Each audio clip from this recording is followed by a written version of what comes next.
All right, we got Richmond Raceway this weekend. We're going short track racing with the Cup Series and the Truck Series over in Richmond, Virginia. This video is just going over our kind of Cup Series initial thoughts, strategy, preview, kind of what we want to look for, some drivers we're high on, strategy when it comes to lineup construction coming into this weekend. So a lot of this could potentially change once practice and qualifying is done, but nonetheless wanted to get a preview video out there for everybody. So let's look at it. It's 400 laps, so that is a lot. It's going to be a very high scoring weekend. If you don't have the lap leader, or mainly the lap leader or the drivers who are picking up fast laps in your line, you are in for quite a disappointing day. It's our second time here, so we did run here earlier in the year. It was relatively early. It was much colder temperatures than they are expecting this time around. We've learned a lot from the cars. The crew chiefs have learned a lot. A lot has changed since the first time we were at Richmond, but nonetheless, we still have that data to go back on. It's coming down to the end. This is really the end of the regular season. Only 3 races before the playoffs, which is just crazy to think about. So it'll be fun watching the playoff cut line there to see if Ryan Blaney and or Martin Truex can officially lock their positions in. Oops, I forgot the D here, but yeah, like I was saying, it's a very high scoring weekend. This is a type of weekend where you need to nail the dominators. Dominators are going to carry much more significance, much more importance than place differential. It's completely different than, going to like a road course or something where you only have, 60 to 80 laps. We got 400 laps. These laps click off extremely quickly. Normally, Richmond is relatively a long green flag run type of track where normally strategy comes into it as well, as far as how many times you're going to pit, especially during that third stage. We saw that a lot during the first Richmond race, and that circulated a lot of different drivers to the front of field. A lot of those dominator points were distributed based off of kind of strategy. So should be interesting. This is historically a lower caution flag type of weekend, type of race. Like I said, a lot of long green flag runs. So what are we really looking at? Well, we really want to focus on the 2022 short flat track data that we have this year, and we want to look at practice and qualifying. And additionally, just let's look at the track position and let's see how these teams are performing on pit road, because we've heard it all year long. This car is difficult to pass with. So if you're able to take advantage and advance your position on pit road, that's only going to benefit you. And if you start closer up to the front of the field, hey, that's less cars than you have to pass, and it's going to be difficult for people to get around you. So with all that being said, coming into this weekend, once pricing was released, any driver in blue is kind of a driver that I am at least interested in coming into this weekend. I think lineup construction is going to look somewhere similar like this, where you're driving a handful of these drivers in these blue ranges. Again, this could change, but let's real quickly just kind of run through pricing if anyone kind of sticks out to us, kind of,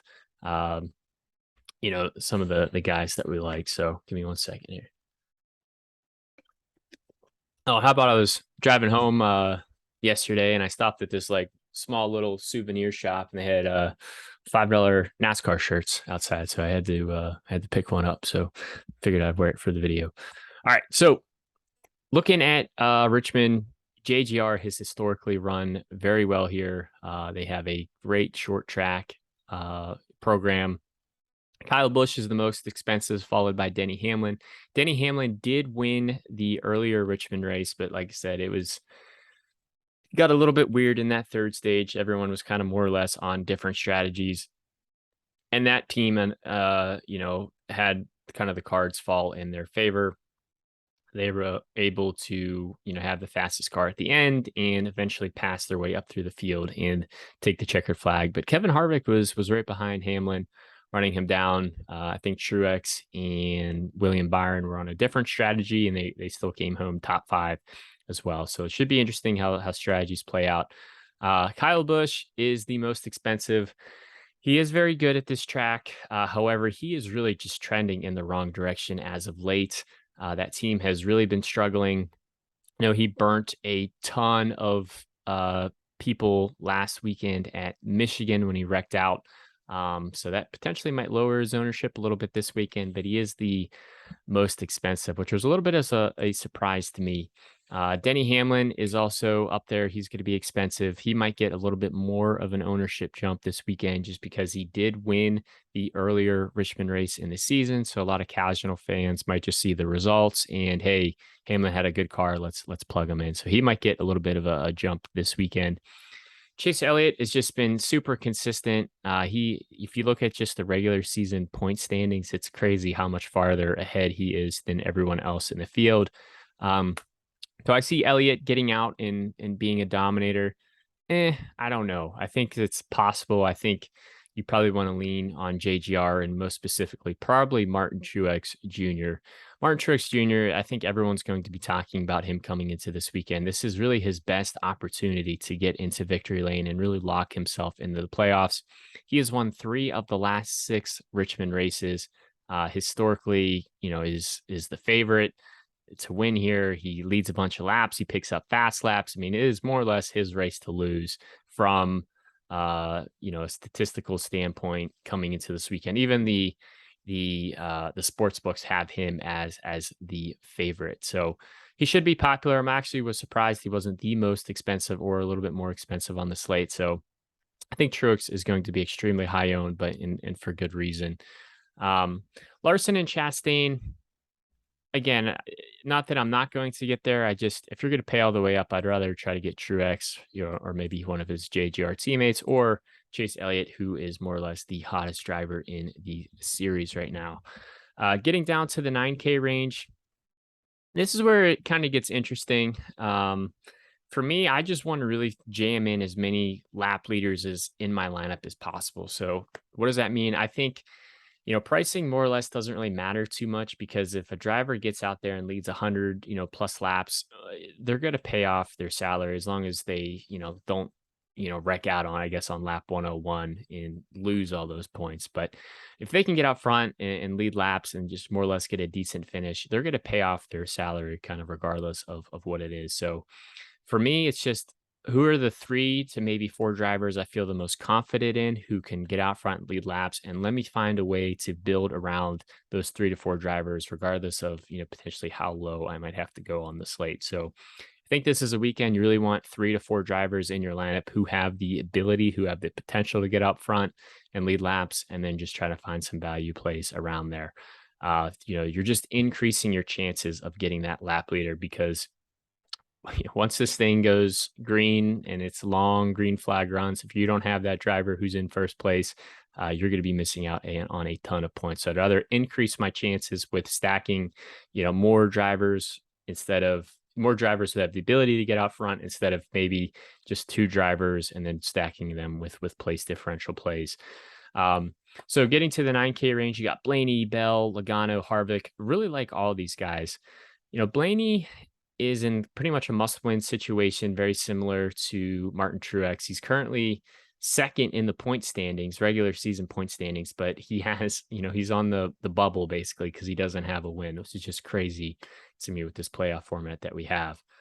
Blaney historically does not run well at Richmond, but he did earn the pole in the spring race earlier this year. He did finish 7th in that race. So maybe he's figured this track out a little bit. But if you're looking at his track history, Richmond is probably Blaney's worst track, and he'll be the first to admit it as well. Christopher Bell is just amazing. He really just dominated, this track and other similar tracks like this, especially in the Xfinity series. We saw him win earlier in the year, I believe, New Hampshire. So somewhat of a similar track type to Richmond. It's a JGR car. We know how good JGR has been for $9,600. So I really like, getting a Truex and maybe Hamlin or Busch in your line, probably Truex for me, and then coming down and trying to get Christopher Bell as a nice pairing with him. Other drivers I really like in the 9K range are going to be Logano and Harvick. Logano's just always consistently there. He's a top 5 machine at Richmond. He's going to be running up towards the front. It's just really have the extra, will he be able to gain those extra 2 to 3 spots to get to the front of the field to be that lap leader? That is really the question.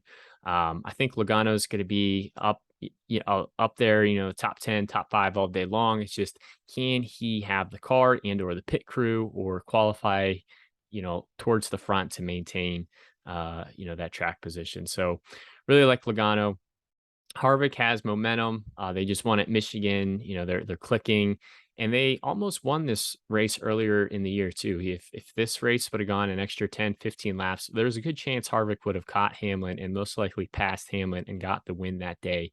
Harvick has also been running very well on these short flat tracks, and he's very cheap too. So I really like Truax, and then I really like building around a good variety of these 9K range, because then you're able to fit, potentially another lap leader type of driver in your lineup versus just, hey, I'm going to stack as many, 10K and 11K drivers in my line as possible. I think the 9K range gives you a ton of value and a lot of salary relief too.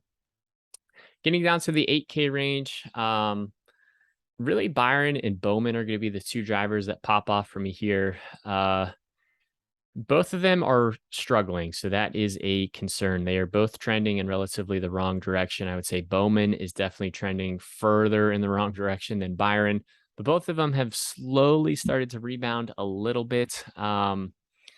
It's hard to just look at the results because there's more that goes into it. But, if you do look at the results, they have not been good for either of these drivers over the summer stretch. So both of them are pretty cheap. It's pretty easy to get one of them in your lineup as your fourth, potential lap leader, your fourth potential dominator. So I like going there is kind of like a tier 4 option. And then depending on how aggressive you get, how high you build on the slate, you're going to have to get down and find some value plays. Who are some of those value plays? At least to me, it's going to be Keselowski, Almirola, Chris Buescher in the 7K, kind of 6K range. Keselowski's track history here is excellent. So maybe he can, lean on that and increase the increase the performance or the result with the equipment that he has. His equipment is not very good. The RFK cars have really been struggling, but this is Keselowski's one of his best tracks historically. So, I would feel somewhat decent plugging him into my line, even if that team has been struggling.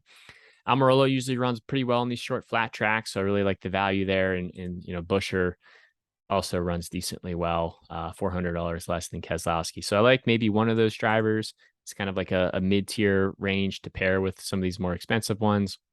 And then most likely you're going to have to come to the bottom of the slate. For me, it's probably going to be Harrison Burton as my top interest in this range. He's a little expensive at $5,800, but short flat tracks is what he really did well at in the Xfinity series. And if you look at the 2022 data, I mean, it's not great by any means, but it's definitely better compared to some of his intermediate tracks or even some of the larger tracks. So, and we know that Penske historically has good short flat tracks setups, and it's an affiliate team. So a lot of that data is going to carry over. Harrison often talks about his teammates being Logano, Cindric, and Blaney. So if you can gain something from those guys, I think it's only going to benefit Burton. And then maybe Cole Custer and Ty Dillon as, potential other punt options. A lot of this is really just going to depend, where they practice and qualify. But again, for me, it really just comes down to, try to just ignore price for the most part. Let's look at the practice data. Let's look at where these teams qualify. Let's then compare a couple of drivers based off the 2022 short flat track history that they have. And let's find those 2 to 3 drivers we feel the most confident in who are going to be those lap leaders. Let's make those our core drivers and let's build around them. So for me coming into this week, it's probably Truex, Bell, Logano, Harvick.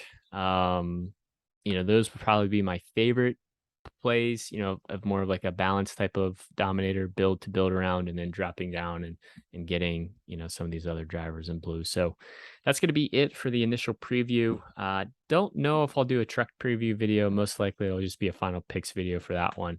Once practice and qualifying is done for the Cup Series, I'll get a picks video out and I'll fill out the spreadsheet, and I'll post it on Twitter. It's at Fast Cars FM. So if you guys are going to the race, have a great time. Unfortunately, I will not be going, but I will be watching on TV. So yeah, that'll do it for the preview video. Thank you guys for tuning in. If this has been helpful, just leaving a like on the video or hitting subscribe if you haven't already really means a lot to us. And we will talk to you on the next one.